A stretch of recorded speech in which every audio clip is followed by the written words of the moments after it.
সুপ্রভাত।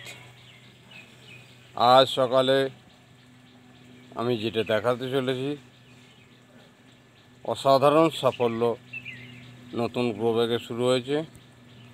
নতুন গ্রো ব্যাগে কলমি গাছ, নোটে শাক দেওয়া হয়েছিল। এক সপ্তাহের মধ্যে চেহারাটা কত সুন্দর হয়েছে। আমি শুধু গ্রো ব্যাগটা একটু দেখিয়ে দিই যেটা বানিয়েছি। এখনও পর্যন্ত আমি একদম নতুন সিস্টেমে এটা বানিয়েছি। গ্রো ব্যাগটা 10 ফুট বাই 2 ফুট চওড়া, ডেপথ রাখা হয়েছে 8 ইঞ্চি। দেখুন, ট্রান্সপারেন্ট গ্রো ব্যাগ, যার জন্য পরিষ্কার দেখা যাচ্ছে। নিচে 4 ইঞ্চি বালি দেওয়া আছে, শুধুমাত্র ঘর তৈরির যে বালি হয় সেই বালি নিচে দেওয়া হয়েছে। মিডিলে দেওয়া আছে বাগানের পচা পাতা, ফেলে দেওয়া পাতা, কিচেন সবজি অংশগুলো, আর উপরে দেওয়া আছে বাগানের মাটি। 3টে লেয়ারে গ্রো ব্যাগটা তৈরি করা হয়েছে। গ্রো ব্যাগে যখনই বীজ বপন করা হয়েছিল, ঠিক 1 সপ্তাহ আগে, আমি গ্রো ব্যাগটা শুরু থেকে প্রদর্শন করছি। এই ধরনের গ্রীষ্মকালীন সবজি চাষের যে শুরু থেকে শেষ পর্যন্ত তথ্যগুলো সমস্ত কিছু আমি পরিবেশন করব। চ্যানেলটা সাবস্ক্রাইব করে সঙ্গে থাকুন।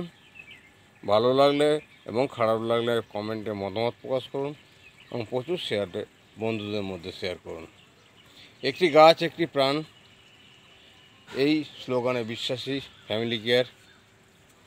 ছাদ বাগানে যে নতুন গ্রো ব্যাগে নতুন কলমি চারা দিয়েছিল, কলমি বীজ বুনেছিল, সেই কলমি বীজ থেকে কত সুন্দরভাবে কলমি বীজগুলো 1 সপ্তাহের মধ্যে জন্মে উঠছে। আশা করি 1 সপ্তাহের মধ্যে এটা কেটে খাওয়ার মতো উপযুক্ত হয়ে উঠবে। তাহলে 15 দিনের মধ্যে সবজি কলমি শাকের ফলন যেমনি উঠবে। সঙ্গে দেওয়া ছিল কুমড়ো গাছের চারা, সেটাও খুব ভালো হয়েছে। শসার চারা, সেটাও ভালো হয়েছে। ঝিঙে বীজ দেওয়া ছিল, তারও বীজ গাছ বেরিয়ে গেছে। পাশে একটি বেগুন গাছ খুব সুন্দরভাবে উঠছে। তা আমি শুধু যেটাই বলবো, যদি প্রচেষ্টা থাকে, উদ্যোগ থাকে, তাহলে কিন্তু নিজের ছাদে নিজের সবজিটি অর্গানিকভাবে তৈরি করে নেওয়া যায়। এটা সম্পূর্ণ অর্গানিকভাবে এই কলমি শাকটা গড়ে উঠছে, যেটা 15 দিনের মধ্যে খাওয়ার উপযুক্ত হয়ে উঠবে। আর কলমি গাছ এমনই একটি গাছ, যেটা বেড়ে উঠলে গোড়া থেকে কেটে নিলে আবার এটা নতুন করে বীজ বপন সারা বছর করতে হবে না, সারা বছর ফসল পাওয়া যায়। তা নতুন গ্রো ব্যাগে যেমনি কলমি শাক তৈরি হচ্ছে, ঠিক তেমনি শীতকালীন শেষের দিকে লাউ গাছ এখনও লাউ ফলছে।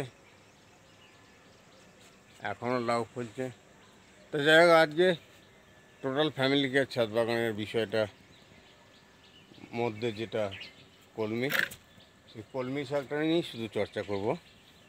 কিছুই নয়, গ্রো ব্যাগটা তৈরি করে 6 ইঞ্চি ছাড়া কলমি বীজগুলোকে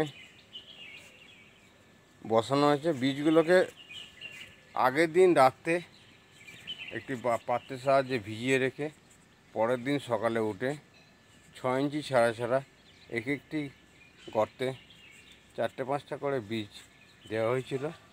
তা থেকে অসাধারণ ঝাড়যুক্ত যে কলমি শাকটা তৈরি হয়েছে, দেখার মতো। তো যাই হোক, আজকে আর ভিডিও দীর্ঘায়িত করছি না।